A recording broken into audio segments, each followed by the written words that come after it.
কংগ্রেসের অভিযোগ সারবত্তাহীন, সাফ জানিয়ে দিল শাসক গেরুয়া শিবির।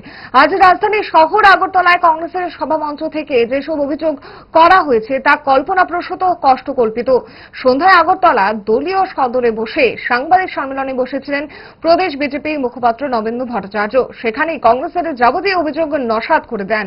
বিজেপির অভিযোগ, কংগ্রেস নিজেদের সরকারের অতীত কথা স্মরণ করুক, রাজ্যের মানুষ সেই কাল দিনের কথা ভুলে যায়নি। মানুষ স্বতঃস্ফূর্ত করে আজকের দিনে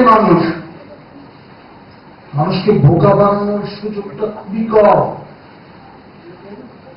মানুষ সব জানতে পারে, সরকারি প্রকল্পগুলি সম্পর্কে জানতে পারে, কারা এই সমস্ত প্রকল্প থেকে সুযোগ নিতে পারেন সে সমস্ত বিষয়ে জানে, কিভাবে নিতে পারেন সে সমস্ত বিষয়ে জানেন। তারা এও জানেন এখন চাকরির জন্য কিংবা সরকারি ঘোষিত বিভিন্ন প্রকল্পের সুবিধা নেওয়ার জন্য নেতার বাড়িতে ভিড় করতে হয় না, মন্ত্রীর বাড়িতে ভিড় করতে হয় না, সেগুলি জানেন না। যারা এসছেন আমাদের জনজমায় স্বতঃস্ফূর্ত ভাবে এসেছেন, আপনারাই কথা বলেছেন অনেকের সঙ্গে, আমাদের যারা সাধারণ সমর্থকরা এসছেন তাদের সঙ্গে আপনারা কথা বলেছেন।